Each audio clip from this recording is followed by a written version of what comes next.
pajak, jumpa lagi di acara Ngerujak, ngobrol seru, bahas pajak. Perkenalkan, saya Eki Herimayasari atau bisa dipanggil Eki, penyuluh dari KPP Pratama Kepanjen yang pada kali ini juga hadir di sini Mas Gani dan Mas Budi. Halo Mas Gani, Mas Budi. Halo Kak Eki. Baik ya kabarnya? Alhamdulillah. Baik. Untuk Korteks hari ini kan bahasanya Korteks ya kita ya. Tentu kawan pajak sudah agak nggak asing ya dengan tema Korteks karena akhir-akhir ini sering digaungkan dan juga disosialisasikan. Usut punya usut, KPP Pratama Kepanjen kemarin sudah mengadakan kelas ya? Benar. Ya sampai 10 kali ya. 10 kali jumlah pesertanya?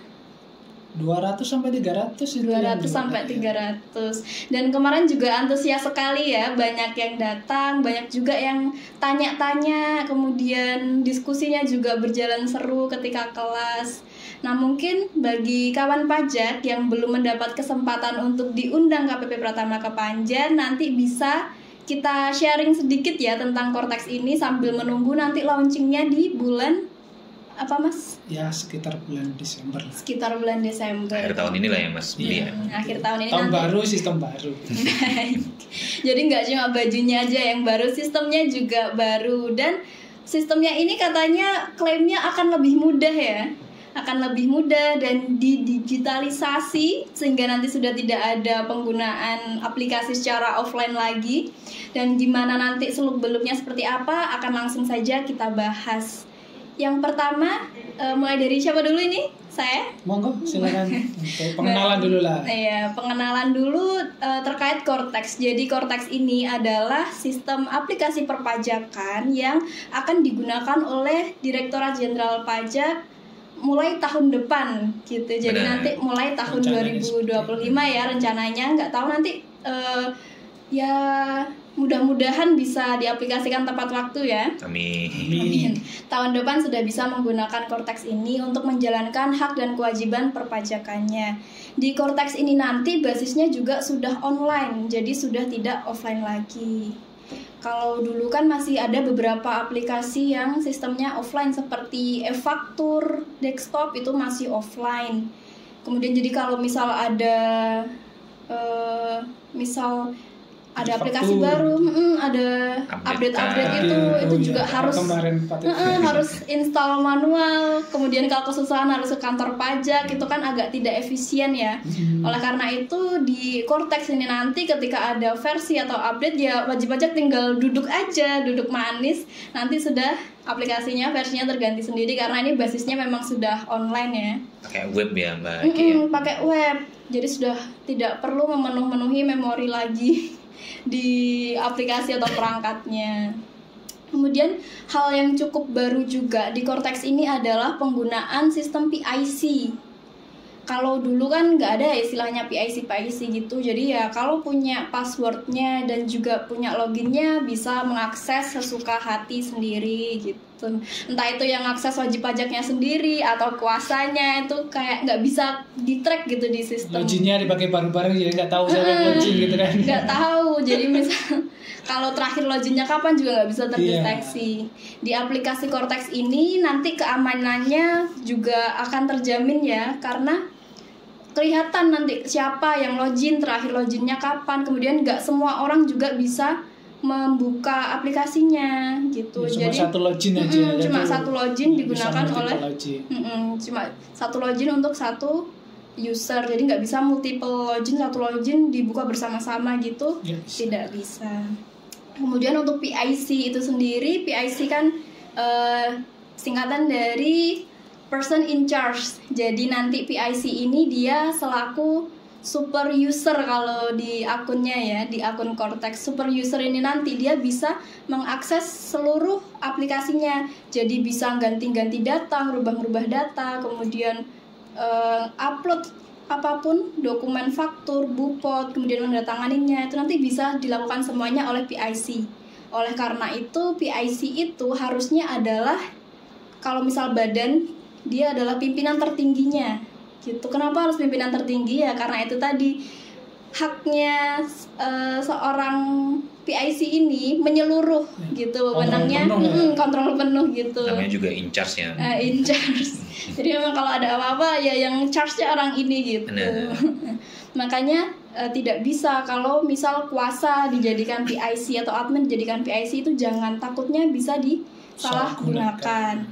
Nah kemudian untuk PIC ini sendiri siapa sih dari badan itu? Nanti bisa kawan pajak lihat ya di akun DJP online masing-masing kawan pajak sekarang itu yang terdaftar sebagai penanggung jawabnya siapa.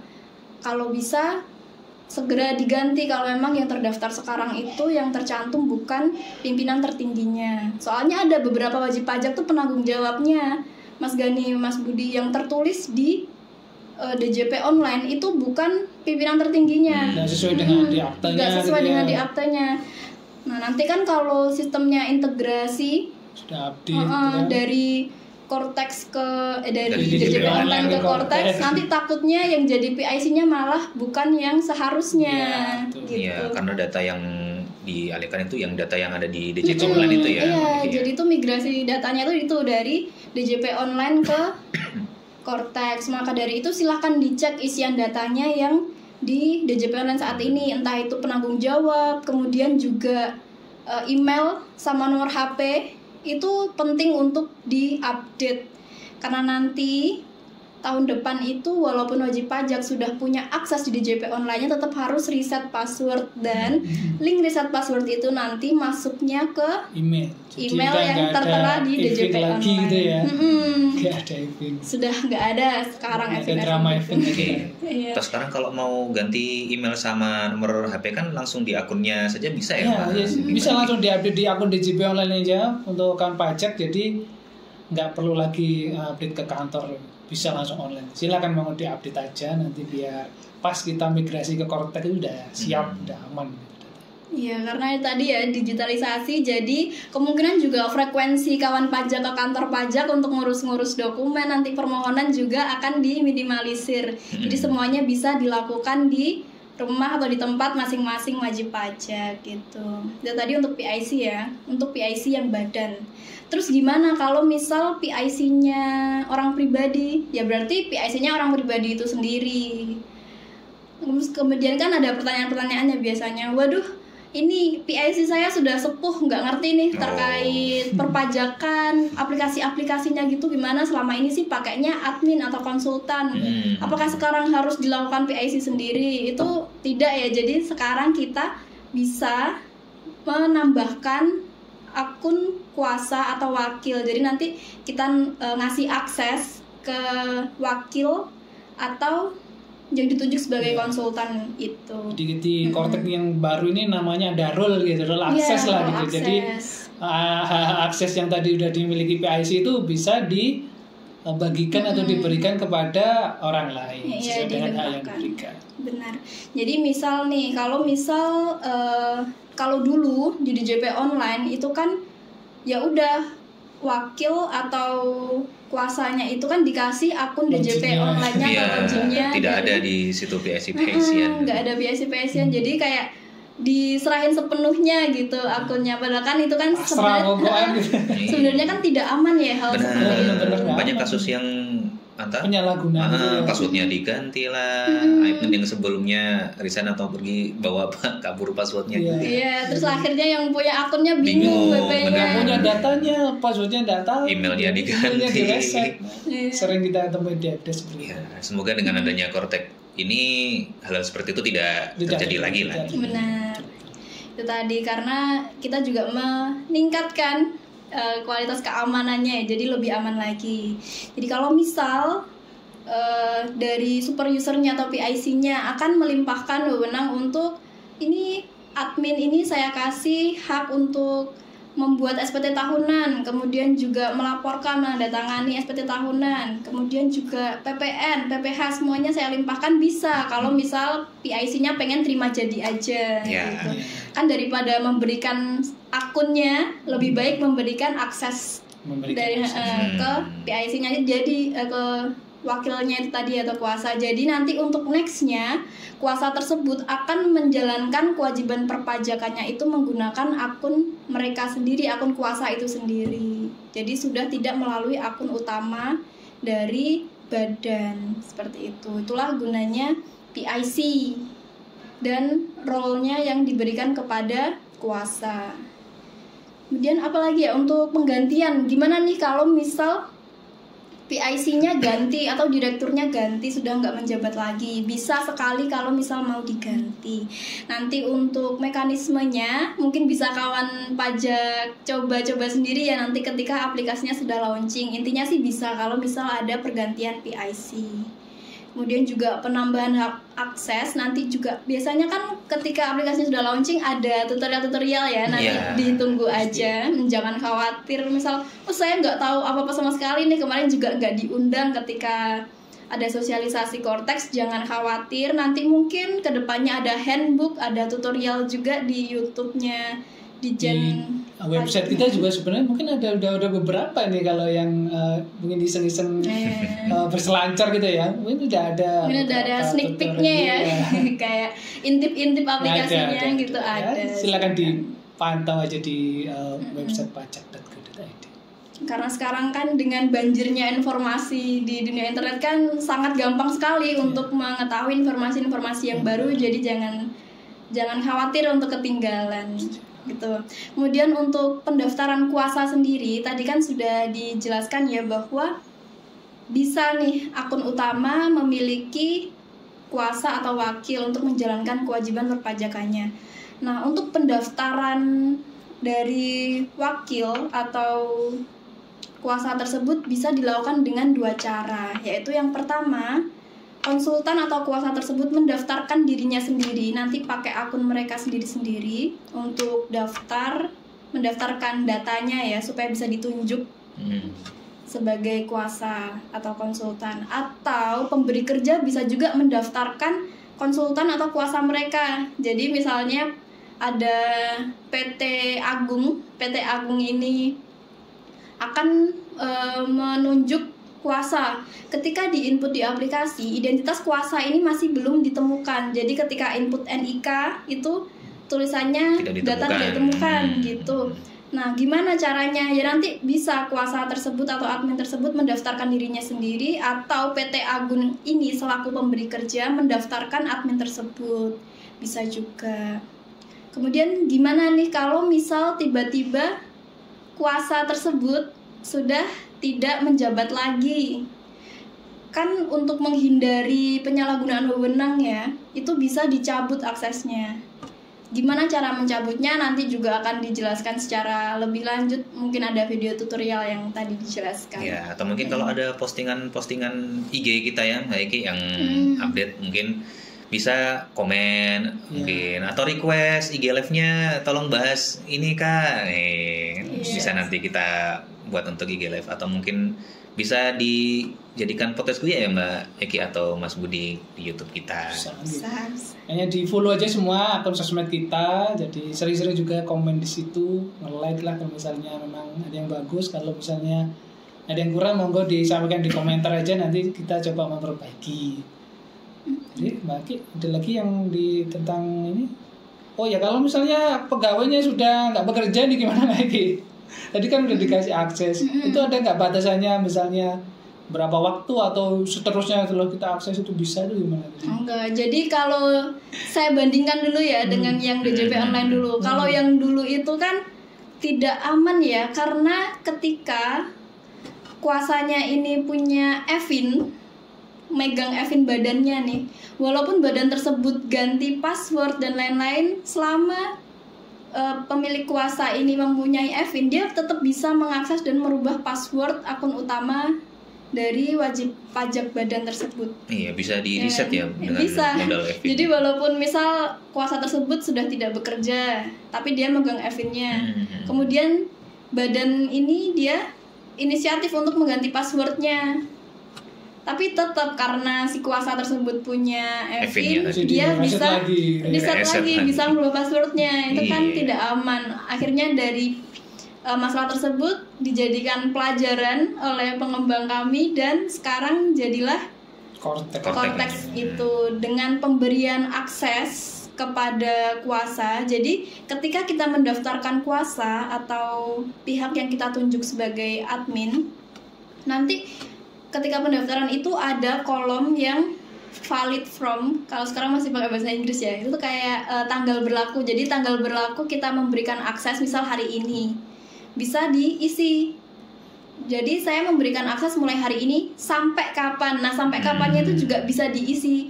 Misal ternyata kita sudah tahu nih dia bakal kerja di sini sampai kapan, misal sistemnya kontrak gitu kan sudah pasti tahu ya sampai kapan, itu bisa langsung diisi. Jadi berlakunya kapan sampai berakhirnya kapan itu bisa langsung diisi. Sedangkan kalau misal masih belum tahu nih dia akan bekerja di sini sampai kapan, nanti bisa diisi yang tanggal mulainya aja, sedangkan tanggal berakhirnya pemberian akses itu dikosongin dulu. Bisa, ya. Jadi nanti ketika sudah keluar entah resign atau apa bisa dicabut ya istilahnya. Iya. Jadi kan aman ya. Fleksibel juga ya. Fleksibel. Misalnya kita dikasih role atau apa, nggak khawatir lah gitu ngasih ke pegawai. Misalnya memang pegawainya macam-macam atau puasa atau konsultannya tinggal dicabut aja.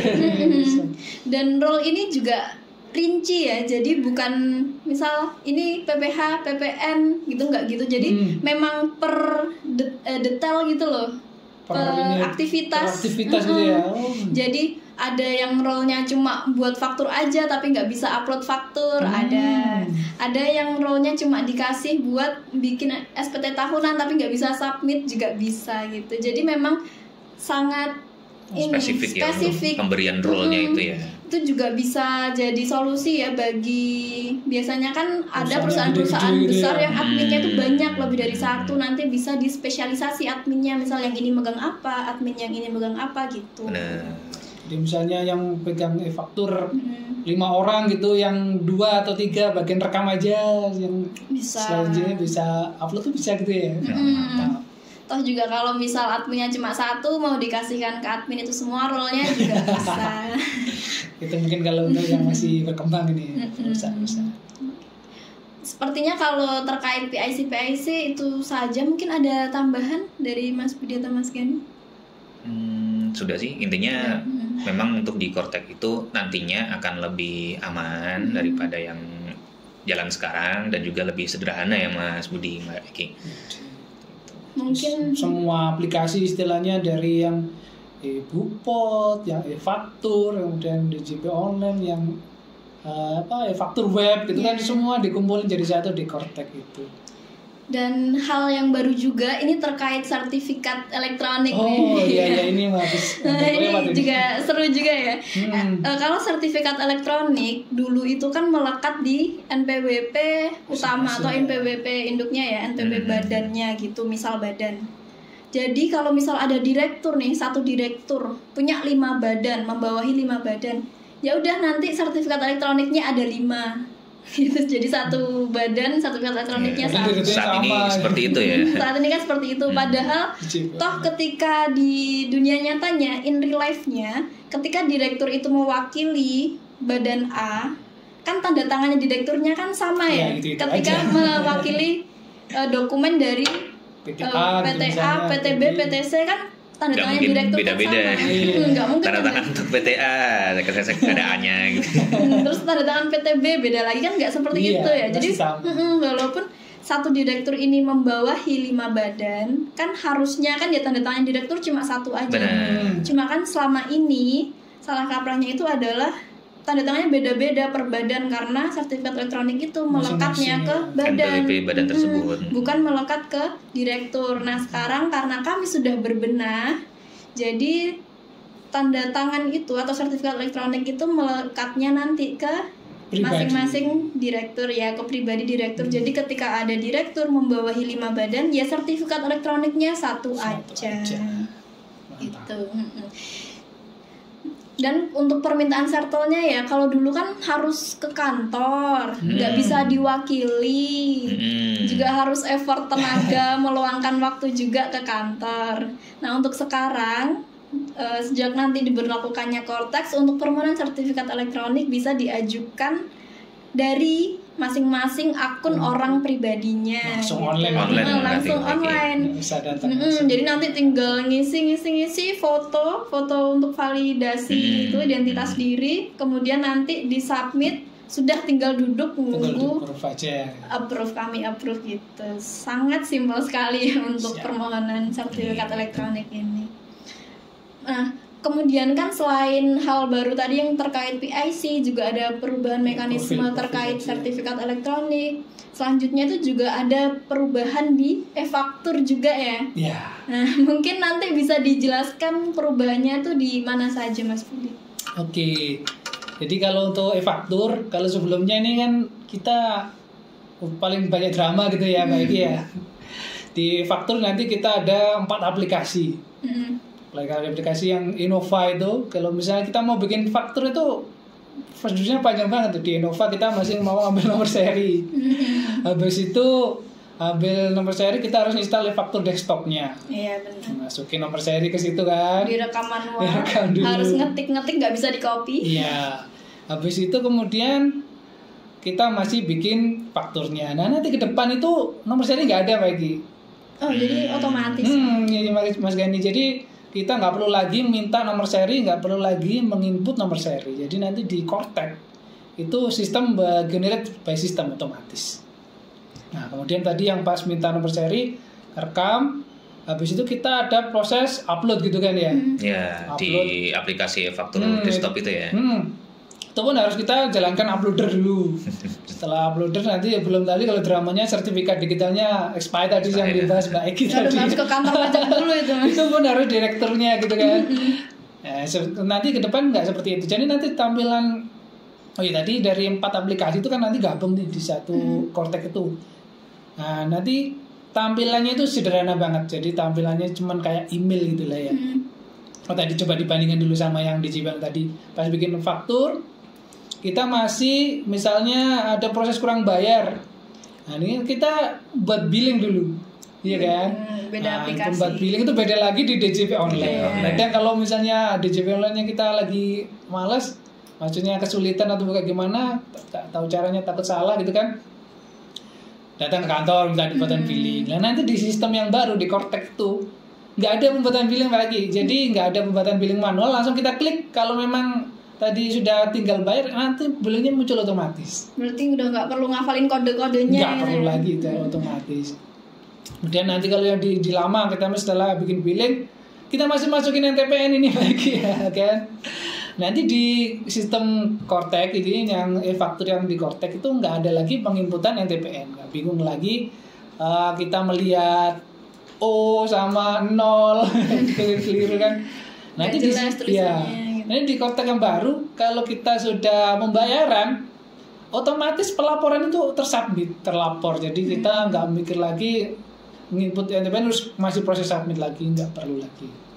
Nah, misalnya tadi sudah ini pembayaran ya, habis itu mau pelaporan kita kalau yang sekarang kan masih harus e-faktur web gitu kan. Iya, web e-faktur.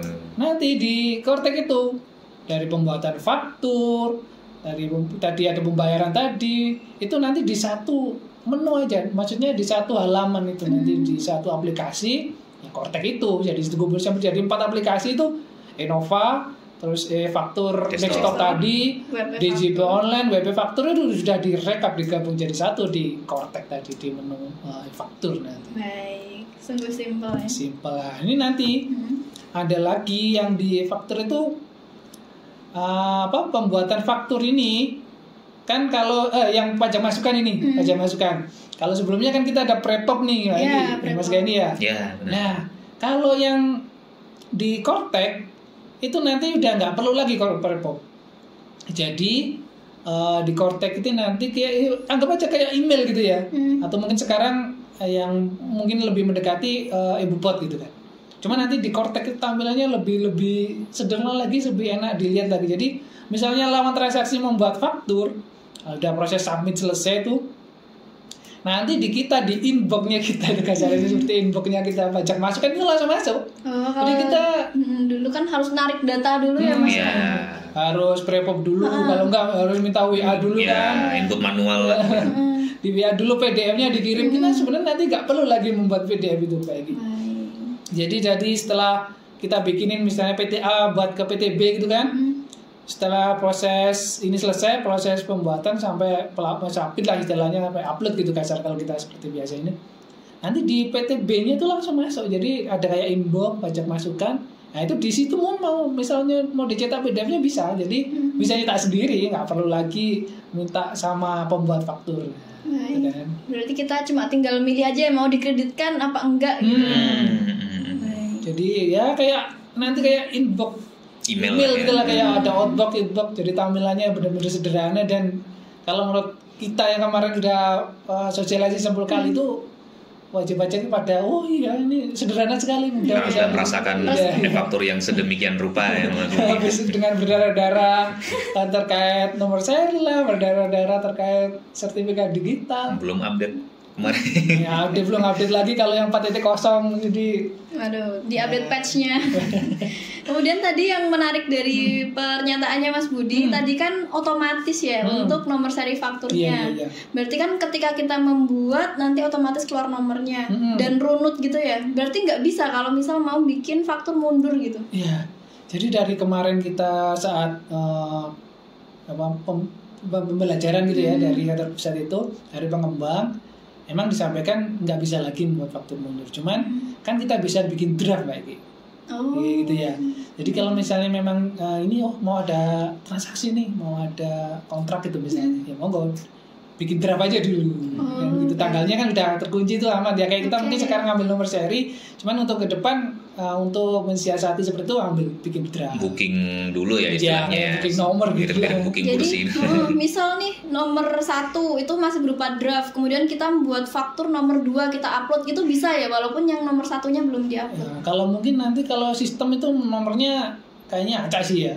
Cuman yang kita ngunci di tanggal aja sih. Oh iya, yang penting tanggalnya ya, tanggalnya sesuai. Nanti kan sistem pasti nomornya acak itu ya. Yang penting tanggalnya kan memang nanti nggak bisa tanggal mundur nih ya. Itu untuk mensiasati monggo di booking dulu aja, nanti baru kalau sudah transaksi selesai tinggal di submit aja. Oh siap. Yang penting tanggalnya sudah sesuai. Iya, mulai bulan lah istilahnya. Kalau masa kan aman, misalnya transaksi tanggal 1 kita buatkan tanggal 5 selama masih bulan 8 atau bulan 9 kan di faktur nggak ada masalah itu. Oke, siap. Tadi terkait e-faktur ya.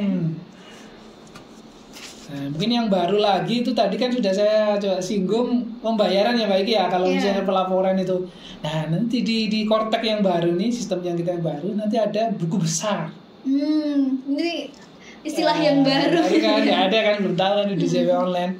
Nah, di buku besar ini nanti semua tercatat aktivitas wajib pajak itu, terkait pembayaran ataupun misalnya denda gitu.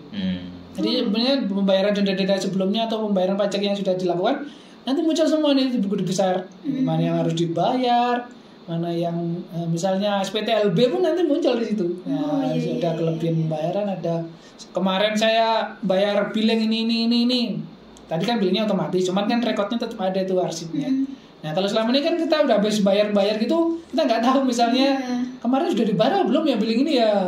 Di data wajib pajak kan nggak muncul, biasa mungkin nanya ke kita kan, ke kantor pasti ada. Cuman di DJV Online kan nggak ada tuh bukti yang data-data yang sudah sendiri malah nggak ada rekor. Sering juga ada yang tanya, ini saya ada tunggakan nggak, berapa yang harus saya bayar gitu kan, soalnya sekarang nggak bisa ngecek sendiri di DJV Online. Dan kadang bayar double lagi, saya kemarin udah bayar, ternyata bayar lagi dengan bulan yang sama itu kan.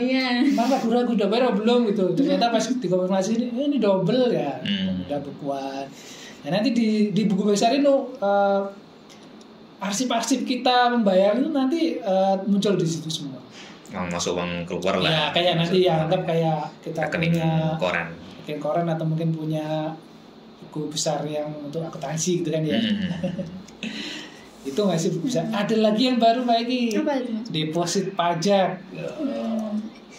Deposit ini juga hal yang baru ya. Jadi nanti kalau wajib pajak mau lapor, misalnya SPT tadi, SPT PPN gitu kan. Nah, deposit ini bisa untuk membuat pelaporan, membayarkan. Jadi kalau misalnya kita punya deposit, nanti misalnya cukup gitu ya, mau pelaporannya nanti bisa pilih nih, mau membayar pakai deposit atau membayar menggunakan billing. Deposit ini bisa digunakan banyak. Nah, beberapa keuntungan deposit ini bagi. Deposit ini untuk bisa membayar yang sistemnya kayak mungkin kita anggap kayak pindah bukuan gitu. Jadi bayar semua tagihan dari STP lah, misalnya angsuran pasal 25 itu bisa bukan deposit. Kemudian tanggal bayar dari kita transaksi tadi adalah tanggal bayar deposit. Itu yang paling enak. Jadi kita deposit Januari misalnya 1 miliar gitulah, kita siapa tahu punya duit gitu ya. Amin. Nah misalnya tiba-tiba AR bikin surat gitu kan, surat. Ternyata Anda tuh belum bayar pasal 25 bulan Juli gitu misalnya lagi. Ternyata tadi kan kita sudah punya deposit tuh. Nah kita bayar deposit tadi bulan apa tadi Juli ya. Juli. Di sekarang bayar kita September nih. Cuma nanti pas tanggal bayar untuk Juli tadi Januari sesuai dengan dapat tanggal deposit kita. Jadi nggak terlambat. Dihitungnya nggak terlambat ya. Baik. Ini salah satu keuntungan yang sangat menguntungkan. Soalnya selama ini wajib pajak itu udah bayar pokoknya, merasa udah bayar pokoknya, tiba-tiba ada tagihan jerit terus kayak loh ini apa, saya sudah merasa bayar gitu. Ternyata walaupun sudah bayar, kalau terlambat pun juga akan dihitung terlambat. Saya udah disuratin, udah dikasih tahu kurang bayar, saya udah bayar bener, masih lagi ada denda. Masih ada keterlambatan bayar denda.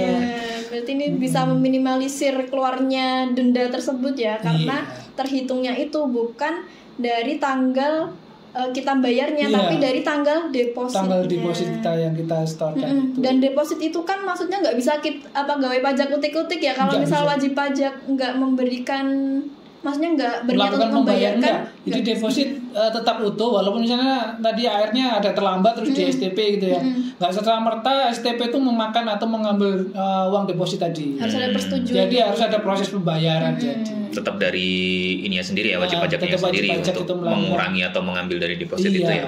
Jadi tetap kontrol penuh, tetap masih di wajib pajak. Mau dipakai atau enggak, mau dibiarkan saja juga silakan. Depositnya juga nggak bakalan habis Mbak Eki. Jadi ya selama belum habis masih bisa dipakai untuk seterusnya.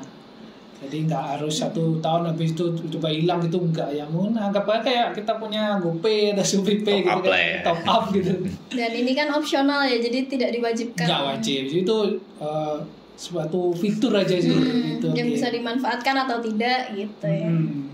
Cuma nanti di deposit juga nggak dapat bunga lagi. Oh nggak ada bunganya nih. Berarti saya udah ngarep nih kayak, mana saya deposit banyak dapat bunga berapa persen. Deposit pajak enak nih. Ya nggak dapat bunga, jadi ya nominalnya tetap seperti itu, nggak ada pengurangan juga nggak ada penambahan. Sesuai yang dibayarkan waktu deposit itu ya. Ya tadi sih kalau dari lihat keuntungannya sih lebih banyak keuntungannya daripada kita mengejar bunga. Cuman nanti kayak denda tadi, keterlambatannya itu kadang kita bayar receh gitu kan, belum lagi mau ke bank atau apa, misalnya kita cuman berapa ribu gitu, misalnya dari ribu beli baksonya atau apa 20.000 sendiri ya. Deposit ini lebih menguntungkan lah dengan fitur-fitur yang ada. Kalau bingung ada duit lebih mau ditaruh mana? Taruh aja di deposit pajak. Main bisa jadi dana darurat perusahaan juga ini kayaknya. Tadi ya tentang deposit dan juga faktur. Mungkin ada tambahan-tambahan lagi? Atau kita ke next materi? Sepertinya ada juga yang perlu dibahas tentang e-Bupot. Ini juga ada perbedaan ya tentunya dengan yang sebelumnya. Mungkin bisa dijelaskan lebih lanjut oleh Mas Gani. Ya baik. Jadi salah satu yang ada di Kortek nanti itu e-Bupot. Apa bedanya dengan e-Bupot yang sekarang? Jadi sebelumnya nanti tidak usah bingung dulu kawan pajak ya, terkait dengan menunya nanti gimana nih, e-Bupot, e-faktur dan lain sebagainya. Itu seperti yang kita jelaskan di awal, nanti ada semacam tutorial handbook atau apa yang nanti bisa jadi pedoman untuk kita input di Kortek nanti. Sekarang menu simulasi juga ada Mas Gani. Iya, barusan ada itu yang simulasi tadi. Jadi kawan pajak itu coba login ke akun DJP online. Bisa ke nanti di halaman profil depan itu nanti kan ada link untuk pendaftaran simulasi Kortek. Nah, itu coba nanti didaftarkan di situ. Nanti kalau sudah dapat loginnya, kawan pajak bisa nyoba-nyoba lah, lihat-lihat menunya dulu lah, itu pengenalan. Tadi biasanya Mbak Aki kalau pas acara sosial tak kenal maka tak sayang gitu ya. Tadi kok belum sempat diucapkan. Iya, nanti bisa dijadikan ajang untuk meraba-raba, mengenal-kenal Kortex dulu sebelum akhirnya nanti akan diimplementasikan secara penuh di awal tahun. Jadi nanti ketika sudah harus menggunakan Cortex sudah lancar gitu ya, karena menunya sudah hafal dulu lah setidaknya. Jadi otak-atik aja nggak apa-apa kan ya. Iya, menunya sebenarnya mudah-mudah ya. Kalau tadi misalkan e-faktur ya berarti nanti di menu e-faktur, e-bupot ya berarti nanti ada menu e-bupot sendiri. Semuanya kita kerjakan di satu menu itu. Ya, aplikasi Cortex menunya ya seperti tadi, ada e-faktur, ada e-bupot. Nah, kita tidak akan jauh-jauh dari menu-menu seperti itu. SPT juga seperti itu ya Mas Budi ya. SPT-nya apa? E-faktur tadi, SPT masa PPN. Ada nanti menunya SPT apapun itu ya menunya nanti di SPT. Jadi ya insya Allah untuk kawan pajak apabila nanti nyoba yang simulasi itu, nih, kalau misalkan sudah familiar dengan menu-menu besarnya, tidak akan istilahnya tersesat lah, mau bingung mau menu apa. E-bupot juga seperti itu, konsepnya kurang lebih sama seperti faktur. Jadi nanti kita create bupot itu sama, jadi kalau bisa ditarik garis besarnya ya Mas Budi atau Mbak Eki, untuk input di Cortex ini itu pasti ada create atau membuat dulu, habis itu diisi, baru di issued atau di submit. Udah kurang lebih cuma itu aja. Baik itu e-faktur, e-bupot sama. Jadi nanti juga create e-bupot sama, nanti diisi, dan diisinya pun sekarang sudah tidak perlu menghafalkan kayak benar kode jenis pajak dan lain sebagainya. Selama sudah diinputkan benar jenis transaksinya ya Mas Budi atau Mbak Eki, kodenya akan muncul atau terjadi secara otomatis. Baik itu kodenya, tarifnya juga sama. Jadi akan muncul secara otomatis. Kita tinggal inputkan jenis transaksinya sama besarnya transaksi itu berapa. DPP lah kita sering sebut ya. DPP atau tax base. Nanti kalau misalkan untuk bahasa Inggris sekarang ini. Di simulasi Cortex itu sementara masih bahasa Inggris, jadi ya kurang lebih artinya bisalah sambil googling atau dikira-kira artinya apa. Jadi kalau DPP ya paling tax base ya, dasar pengenaan pajaknya itu nanti. Di situ nanti sudah otomatis kehitung. Bayarnya juga sama, nanti ketika sudah bayar bisa pakai deposit, bisa pakai filling, otomatis nyampe, dan itu akan sampai ke akun yang dipotong Mas Budi atau Mbak Eki, sama persis seperti faktur tadi aja. Cara kerjanya sama ya. Jadi ketika kita buat bikin bukti potong tadi, orang yang kita potong juga akan mendapatkan bukti potongnya di akun Cortex-nya sendiri. Dan itu otomatis langsung masuk ya, real time. Otomatis langsung masuk real time ketika kita sudah motong tadi itu. Nah, istilahnya pokoknya bukti potongnya sudah kalau kasarnya kita sebut sudah terupload gitu ya. Sudah issued lah, issued atau submit, nanti otomatis masuk. SPT-nya pun juga seperti itu. SPT-nya kita tinggal cek aja di menu SPT, sama persis seperti faktur. Nanti data-datanya otomatis juga yang sudah kita buat apabila kita selaku pemotong, dan juga yang kita terima dari orang-orang atau wajib pajak lain yang motong kita ya Mas Budi atau Mbak Eki. Seperti itu. Dan bayarnya gimana? Bayarnya itu tadi enaknya bisa langsung pakai deposit atau pakai billing yang baru. Kita tidak perlu ribut juga. Ini bayarnya pakai kode billing apa gitu ya Mas Budi. Otomatis akan tergenerate juga. Itu mengurangi kemungkinan untuk salah di bulan. Iya kadang orang sering karena lapornya itu bulan setelahnya ya Mbak Eki atau Mas Budi. Ketika bikin billingnya itu ya bulan itu gitu. Lapor PPN bulan Agustus. Ketika dimasukkan ininya loh kok nggak bisa, ternyata bulannya salah. Itu nanti insya Allah sudah nggak ada juga di Cortex, karena ketika misalkan kita milih create billing itu otomatis benar langsung dibuatkan bulan yang bersangkutan. Nggak ada ngisi-ngisi lagi ya. Kita cuma bayar saja. Klik aja. Seperti itu. Nah, terus ada lagi yang mau ditambahkan nggak Mas Budi atau Mbak Eki? Mungkin kalau yang SPT yang sebelumnya ya kita ngisi yang e-form badan itu ya Mas Gani ya. Ini terkait apa ini? SPT tahunan berarti ya? Iya, kalian coba mau SPT tadi atau yang baru aja dah yang di SPT kan.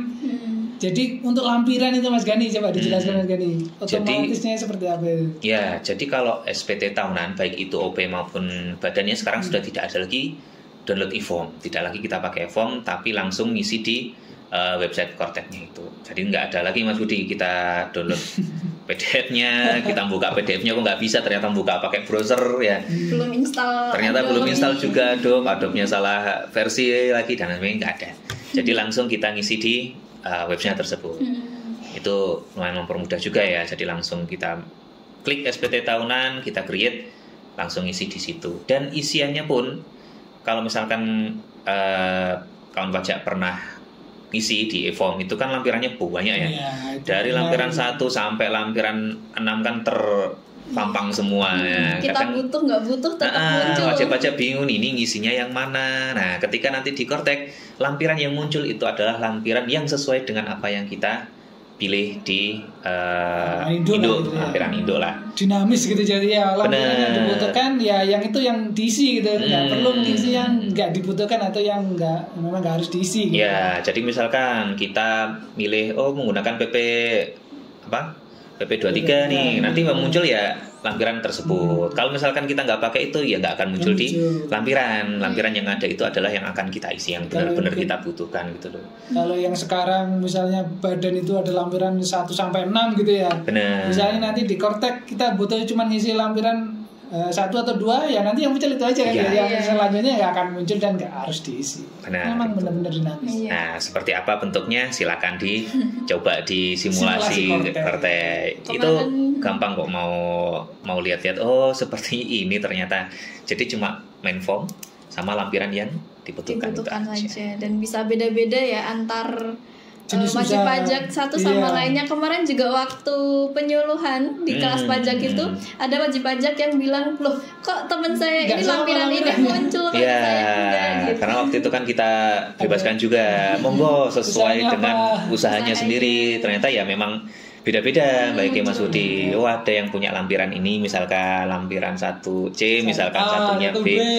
Beda-beda ya, sesuai dengan yang dipilih atau diisi di main form itu tadi. Enaknya begitu. Dan mungkin tadi yang menarik itu ketika kita submit, itu kan ketika kita mau bayar ada pilihan mau membuat billing atau deposit. Kalau misal wajib pajak ini punya deposit gitu, terus dia pay, itu tetap dikasih opsi ya, apakah akan menggunakan deposit itu atau billing, padahal depositnya masih cukup nih untuk membayarkan pajak. Benar, tetap ada opsi untuk memilih tadi ya, Jadi tidak serta-merta langsung motong deposit kah, seperti itu. Kemudian kalau misal dia itu nggak punya deposit, apakah pilihan deposit itu nanti juga akan tetap muncul? Ketika benar-benar tidak ada atau kosong, pilihan itu tidak akan muncul. Tidak muncul, jadi langsung pilih. Kalau memang benar-benar kosong ini ya, top up GoPay, top up deposit pajaknya nggak ada, ya nggak muncul. Cuman kalau misalnya ada, cuman nggak cukup juga nggak muncul Mas Gani. Jadi pembayaran deposit ini nggak bisa separuh-separuh. Misalnya kita SPT-nya separuhnya pakai deposit, separuhnya bikin billing. Iya nggak bisa. Jadi kalau misalnya SPT-nya kurang bayar 5 juta gitu ya, depositnya cuma ada 3 juta gitu, nggak muncul nggak bisa. Iya nggak muncul. Jadi misalnya billing SPT 5 juta, deposit 3 juta, billing 2 juta nggak bisa. Jadi ya munculnya billing aja. Atau misalnya mau memanfaatkan deposit tadi ya, di Kortek ini ada namanya membuat billing untuk deposit. Jadi mungkin bikin billing dulu untuk deposit, biar ngepasin lah, biar depositnya tadi nyampe sama yang kurang bayar tadi. Misalnya tadi deposit 3 juta, jadi kita bikin billing lagi deposit 2 juta misalnya, jadi kan udah 5 juta tuh.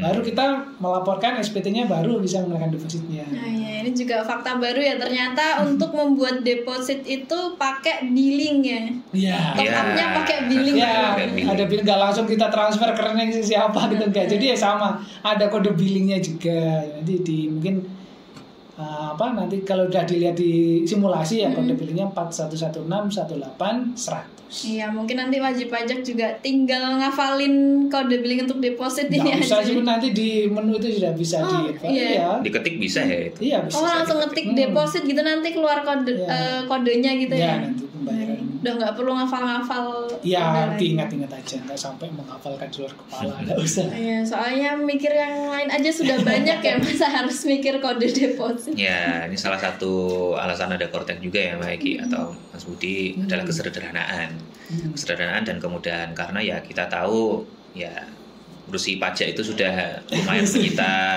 tenaga dan pikiran ya. Itu belum ngurusin aplikasinya gitu kan. Iya, maksud kami dari pajak mungkin dengan adanya aplikasi yang lebih sederhana, ini bisa membuat wajib pajak lebih fokus ke usahanya. Jadi usahanya juga semakin berkembang seperti itu. Untuk administrasi perpajakannya dibuat dipermudah lah, semudah mungkin, sesederhana mungkin. Ya, mungkin nanti untuk perkenalan awal yang tadi sudah kita sampaikan ya, mau nggak dicoba disimulasi Kortek di akun DJP online ya masing-masing. Yang penting sekarang mungkin kita ingatkan lagi kepada wajib pajak, fokus kepada update yang ada di DJP online saja dulu, datanya dibenarkan dulu semuanya, email, nomor HP yang dia. Iya. Dengan juga pimpinan-pimpinannya tadi itu. Ya, daftar keluarga kalau Daftar untuk wajib keluarga. pajak orang pribadi silakan diupdate juga. Fokus dengan apa yang bisa dilakukan saja dulu. Nanti ketika sudah migrasi datanya itu jadi lebih aman atau lebih inilah. Oh iya, mungkin saya sampaikan lagi. Nanti misalnya ada wajib pajak atau kawan pajak yang mencoba simulasi, ya itu nanti datanya itu bukan data sebenarnya ya. Dummy berarti. Data dummy atau data demo lah gitu istilahnya. Trial gitu. Jadi nggak perlu takut kalau pas dibuka akunnya simulasi Kortek 2 tahun utangnya banyak macam-macam. Saya terdaftarnya di Malang kok, ini di Bandung gitu misalnya. Itu memang masih dummy gitu. Jadi untuk belajar menunya aja, jangan lihat isinya. Iya. Belajar letaknya di mana, bikin ini seperti apa gitu ya Mas Budi. Itu masih prototype gitu ya. Prototype. Namanya juga simulasi. Simulasi lah. Jadi biar yang penting kenal dulu. Kenal. Baru saya. Padahal yang kenal belum tentu saya. Baik, itu tadi terkait Korteks ya, seluk-beluknya tentang Korteks, dan seru sekali ya ternyata semakin didalami ini, kayak banyak hal-hal baru tapi memudahkan gitu. Ya. Kalaupun tidak memudahkan berarti memang masih belum terbiasa saja. SPT orang pribadi ya Mas Gani ya. Ya ke depan itu udah nggak ada lagi format yang 1770 SS, 1770 S, nggak ada lagi beda-beda. Jadi nanti pengisian ini formatnya seragam. Jadi ya tadi sudah dibahas juga Mas Gani, nanti muncul lampirannya ya sesuai yang dibutuhkan gitu kan. Nanti kalau misalnya karyawan muncul lampirannya apa, nanti misalnya dia usahawan munculnya apa, itu pasti nanti akan beda. Dinamis, dan jangan nyontok temennya ternyata pekerjaan sama, nyontek sebelahnya kok isinya nggak sama. Memang nggak sama nanti. Jadi yang diisi lampirannya ya sesuai dengan kegiatan usahanya. Tidak perlu bingung lagi salah S ini saya nggak harus pakai formula S atau SS, nggak perlu. Ya, biasanya pakai S, kok sekarang sudah nggak ada S-nya lagi. Kemudian ada hal menarik lagi yang baru saya ingat terkait bukti potong nih, terkait istri yang kalau misal selama ini dia pakai NPWP suami. Nah itu kan bukti potongnya pakai nama suaminya. Nah, kedepannya ini di Korteks ini gimana? Apakah masih tetap sama?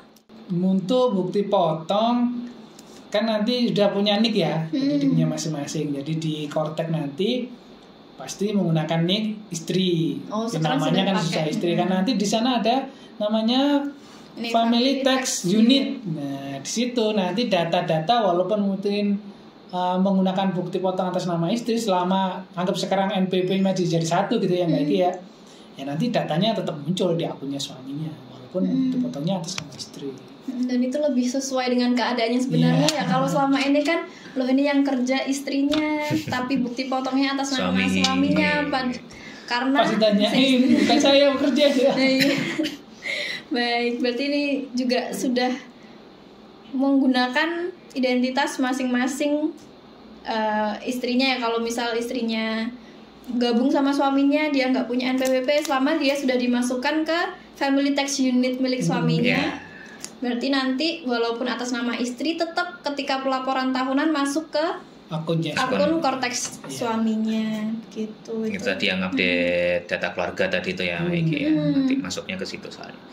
Jadi memang rencananya Korteks ini akan diberlakukan secara global atau nasional itu mulai tahun depan ya Mas Budi ya. Ya, Desember rencananya mau launchingnya, insya Allah Desember sudah launching. Nah kalau misalkan jadi di bulan Desember sudah launching, berarti otomatis SPT tahunan 2024 sudah pakai Korteks.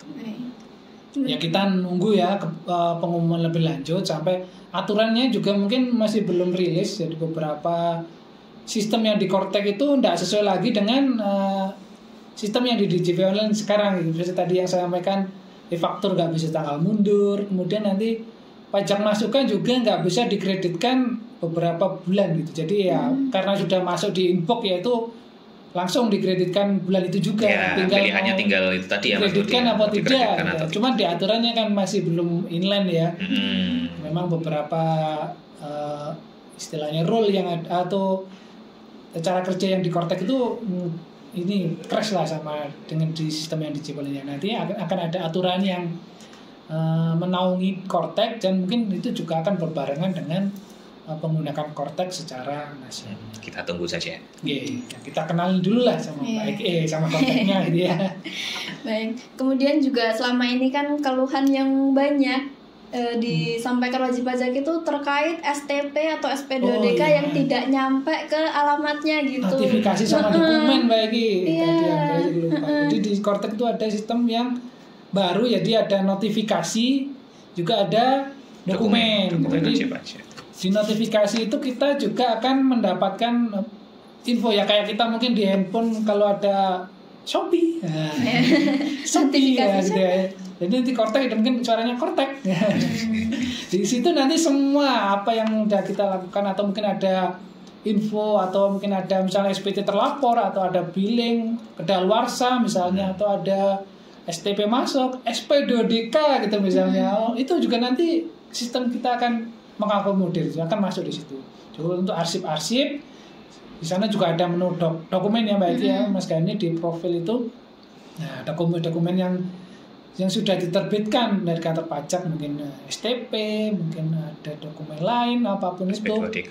SP2DK ya, nanti di situ akan ada arsipnya, akan ada soft copy-nya gitu ya Mas Gani. Jadi surat-surat yang kita kirim dari kantor nanti soft copy-nya akan masuk ke pemberitahuan di Kortek tadi.